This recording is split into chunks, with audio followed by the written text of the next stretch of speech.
Kita akan bicara iblis lebih dalam lagi. Karena iblis itu kan sebetulnya di kejadian awalnya itu dia terusir dari surga. Kalau terusir dari surga, sekarang iblis ada di mana? Di luar surga. Betul nggak? Di luar surga. Ya kalau mau disebut luar surga itu neraka juga boleh. Betul. Yang jelas kalau dia terusir dari surga, kita pasti dan yakin dia sekarang keluar dari surga. Berarti sedang ada di luar surga. Betul nggak?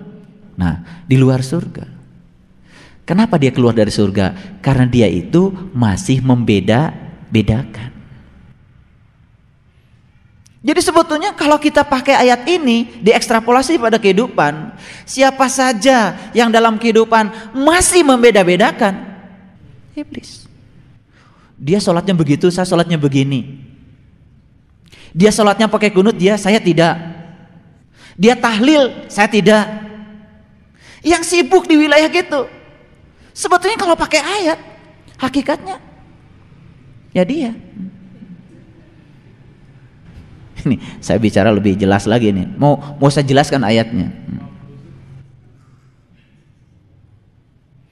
Jadi kalau kita masih sibuk, dia beda dengan saya, mau mencintai orang lain karena beda agama, masih membeda-bedakan satu dengan yang lain karena aspek-aspek lahir, aspek agama, aspek keyakinan, aspek suku, ya kan?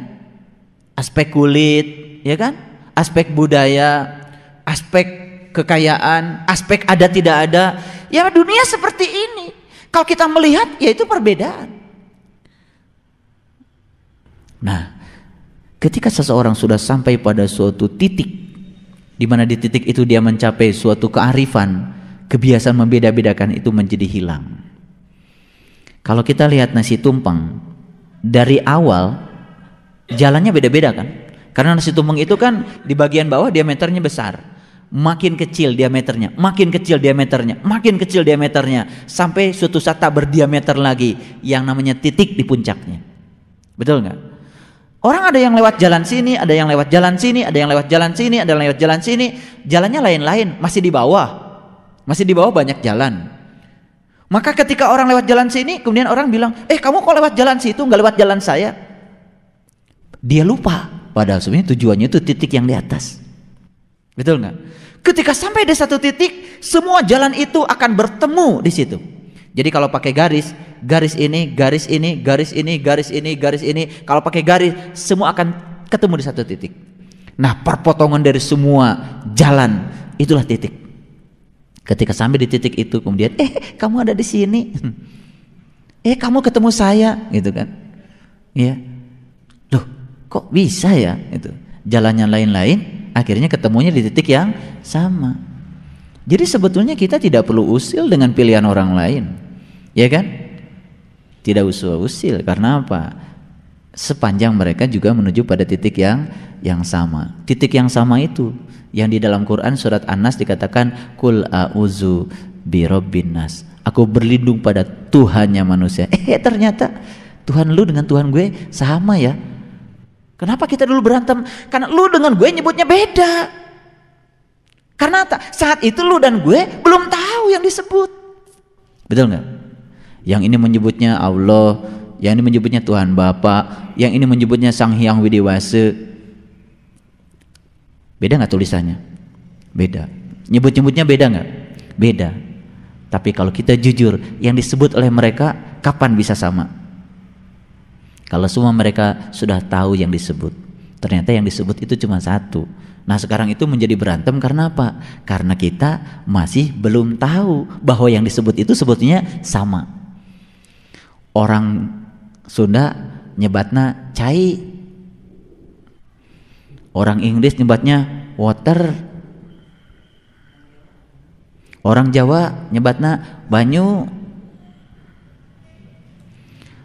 orang Padang nyebutnya aye.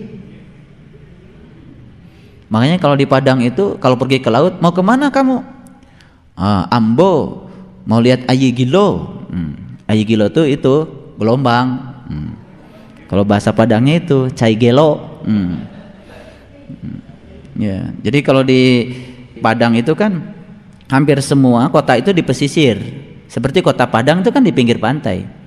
Nah yang tidak di pesisir itu ya sana Bukit Tinggi, sana Sawalunto, Solo, kota Solo itu di tengah. Nah orang-orang yang di tengah itu yang belum pernah lihat air, ya itu kalau liburan besar itu mereka bilang kemana? Ya, Kama itu mau kemana? Ya Ambo lihat Ayi Gilo. Nah, dulu saya juga pusing lihat Cai Gelo di mana. Ternyata lihat laut. Laut.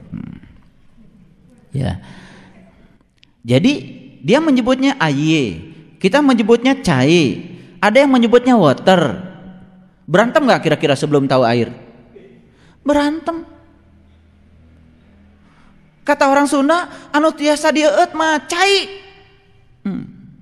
Seorang ya, bukan. Yang bisa diminum itu banyu. Kata orang Inggris, kamu salah dua-duanya. Yang benar itu water. Kita itu baru mengenal huruf-huruf aja udah sombongnya luar biasa, merasa sudah benar. Padahal sebetulnya itu sedang menyebut sesuatu yang disebut. Nah, ketika masing-masing ini yang kamu maksud, oh iya itu, ketawa semua kan?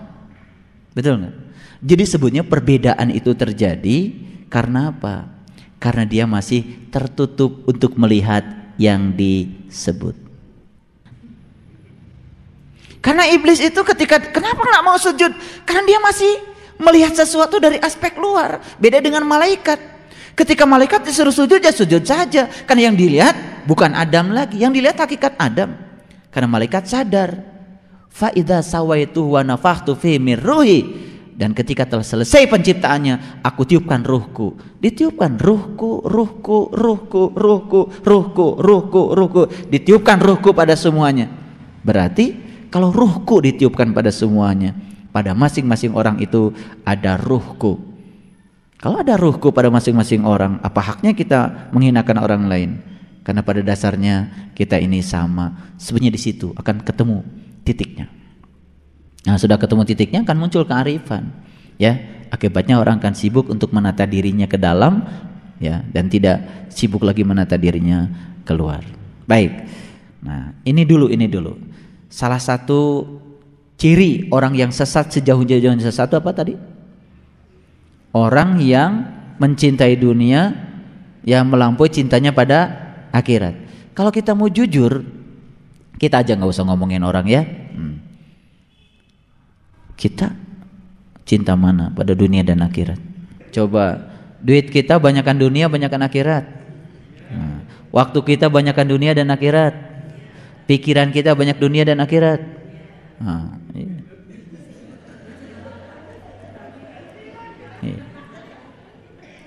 Salah satu ciri orang kafir itu mencintai dunia daripada akhirat. Lah bagaimana dia cinta akhirat? Akhiratnya aja belum tahu. Ya kan? Lah akhirat yang mau dicintainya belum tahu. Wajar kan kalau dia cinta dunia, tahunya cuma dunia? Kata Quran ini kafir. Itulah sesat yang sejauh-jauhnya sesat. Di dalam Quran surat Al-Ma'arij, ayat yang keempat, disitu kan dikatakan malaikat dan ruh. Disitu dikatakan malaikat dan ruh. Ya. Jadi ketika seseorang itu menggunakan malaikat, malak, tekad untuk mendorong ruhnya keluar dari dunia ini, dia akan masuk pada suatu alam yang hitungannya di situ satu hari di situ itu sama dengan 50.000 tahun di dunia. Oke, ini saya kasih hitungannya. Berapa sih usia kita? Taruhlah usia kita 60 tahun atau 100 tahun lah, 100 tahun. 100 tahun itu berarti 100 kali 365 hari. Berapa? 36.500 hari.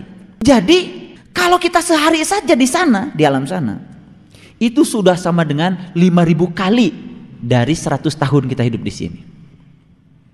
Oke? Perbandingannya. Nah sekarang ini matematika biasa, nggak usah harus punya IQ 140 aja udah cukup mikirin kayak gini. Jadi 50.000 tahun ya dibagi dengan 100 tahun, kalau kita hidup 100 tahun itu sama 5.000. Bayangkan Bapak Ibu, kalau kita 5.000 kali hidup di dunia di sini, dan 5.000 kalinya itu ya, masing-masing usianya 100 tahun, itu sudah bisa mencangkau kehidupan di sana satu hari. Betul? Nah, jadi sekarang ngerti nggak kenapa kita disuruh setiap hari ya minimal pagi dan petang? Kenapa? Karena kita ingin menjangkau alam sana itu untuk menutupi semua kehidupan kita di alam sini yang lebih cenderung pada urusan dunia. Makanya kalau orang hidup di sini, nah sekarang hidup di sini 5.000 kali hidup di sini, masing-masing sekali hidup 100 tahun. Tapi dia kafir terus. Tidak terbuka sama sekali pada alam sana. Mau ditambah berapa ribu kali dia hidup di sini, tetap saja tidak bisa menjangkau yang satu hari di sana. Ngerti maksud saya? Itu tujuan saya ngitung tadi. Jadi ya, kalau dia hidup 5.000 kali di sini, hidup mati, sekali hidup dia 100 tahun, tetapi dia tidak terbuka ke alam sana dan belum pernah mendorong malaikat, menggunakan malaikat untuk mendorong ruhnya memasuki alam sana. Itu sesungguhnya ribuan kali dia terlahir ke alam sini, tidak akan pernah merasakan walaupun cuma satu hari di alam sana. Jadi orang kafir itu salah satu sifatnya apa? Dia mencintai dunia daripada akhirat. Ya.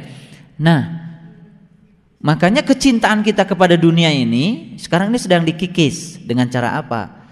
Kita terus meninggalkan dunia ini, ya. Walaupun cuma beberapa detik kita ada di alam Islam, itu sudah mengalami innadin indallahil Islam. Jadi sebetulnya inadina indallahil Islam itu bukan statement, tapi itu pengalaman. Inadin sesungguhnya intinya alam din. Indallah di sisi Allah adalah kepasrahan. Begitu kita pasrah total sampai kita di alam din, hitungan di alam situ satu hari sama dengan 50.000 tahun di kehidupan dunia. Makanya kita sering memasuki alam din untuk apa? Untuk menyeimbangkan kehidupan kita yang di dunia ini yang lebih banyak disibukkan oleh kehidupan dunia. Makanya kita berpaling sekali-kali ke sana. Hanya diperlukan sekali-kali saja. Ya. Jadi sangat masuk akal kalau di Quran dikatakan inna fatahna laka, sesungguhnya aku telah memberikan keterbukaan kepadamu. Fathha mubina, yaitu keterbukaan yang nyata.